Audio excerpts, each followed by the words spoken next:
Hello friend, नमस्कार। YouTube channel माता divine GK में आपका स्वागत है।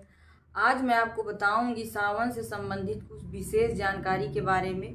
जो हमारी माताएं बहनें मंदिर जाती हैं, शिव मंदिर से जुड़ी हुई कुछ जानकारी है जो अक्सर लोग किया करते हैं। इस तरह की गलती से आपके पूजा का पूर्ण फल नहीं प्राप्त होता है।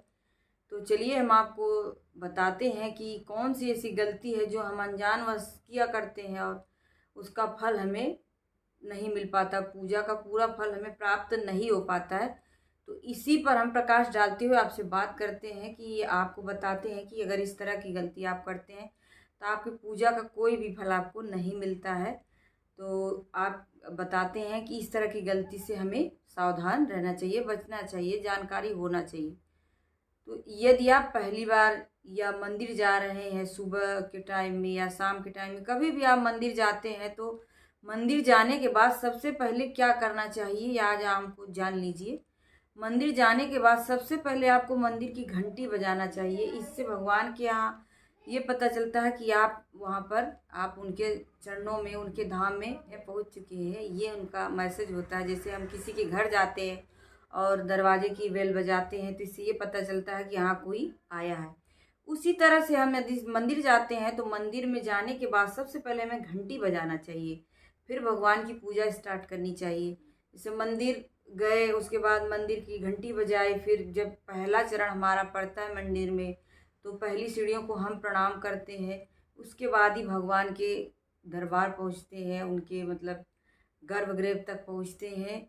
जब पूजन शुरू करते हैं तो सबसे पहले अगर शिव मंदिर गए तो सबसे पहले अभिषेक हम नंदी जी का करना चाहिए। नंदी जी की पूजा से ही भगवान तक पूजा पहुंचती है। तो सबसे पहले आपको यही करना चाहिए कि आप मंदिर में गए हैं तो पहला नियम ये है कि आप घंटी बजाइए।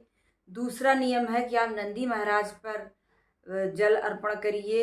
फिर आप धीरे से जलधारी पे चारों तरफ जो शिवलिंग होता है वहाँ जाइए।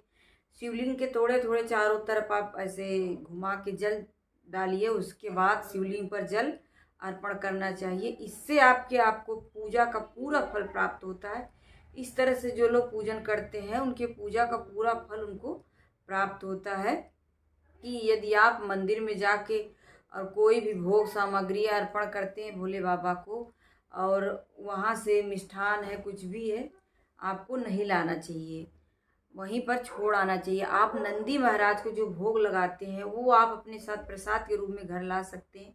उसको आप अपने घर में प्रसाद के रूप में बांट सकते हैं, दे सकते हैं। लेकिन जो शिवलिंग पर अर्पण कर देते हैं फल फूल मिष्ठान, वो प्रसाद घर में नहीं लाना चाहिए।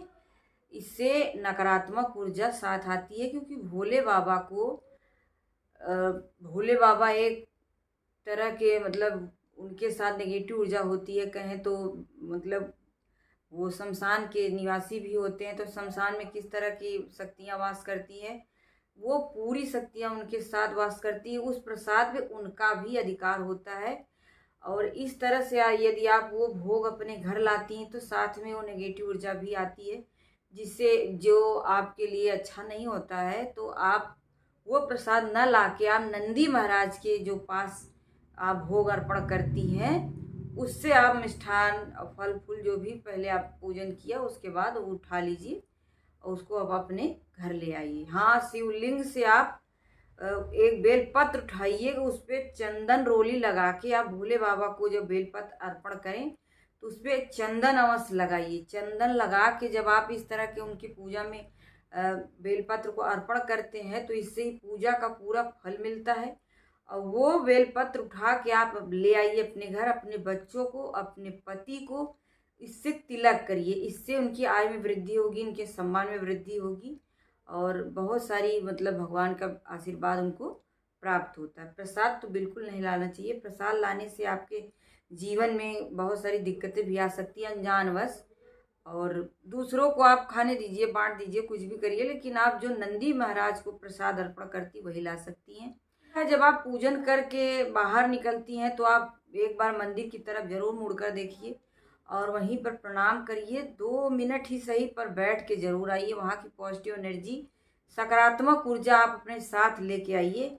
इससे भी आपकी पूजा का पूरा फल आपको प्राप्त होता है।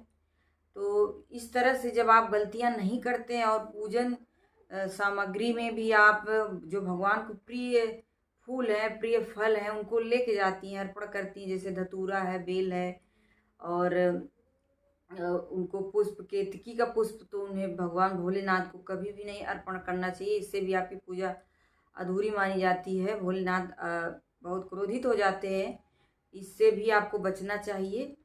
तो इस तरह से अगर आप जानकारी पूजा पाठ से संबंधित रखते हैं तो आपकी पूजा का पूरा फल आपको प्राप्त होता है। और मंदिर से आते समय कभी भी आपको ये विशेष ध्यान रखना चाहिए कि आप मंदिर गए, किसी भी मंदिर आप गए हैं, तो जब आप एंट्री करते हैं तो आप बेल को बजाइए, घंटी को बजाइए, पर जब आप वापस आते हैं, वापस आते समय कभी भी मंदिर की घंटी नहीं बजाना चाहिए। इससे भी आपके जीवन का जो पूर्ण फल है वो नष्ट हो जाता है। इससे आपको पाप लगता है, आपके पुण्य सारे नष्ट हो जाते हैं लगता है। तो इसलिए आपको सावधान रहना चाहिए। इससे आपके जीवन में बहुत अच्छा रिजल्ट मिलेगा। और यदि आपको इस तरह की जानकारी अच्छी लगी हो तो आप हमारे चैनल को सब्सक्राइब कर लीजिए, ताकि आने वाली नई नोटिफिकेशन आप तक सबसे पहले पहुंच जाए। और आपको ये वीडियो अच्छी लगी तो आप अपने दोस्तों मित्रों तक भी इसको शेयर कर दीजिए। और आपने हमारे वीडियो को अंत तक देखा और समय दिया, उसके लिए भी आपको दिल से धन्यवाद। हर हर महादेव।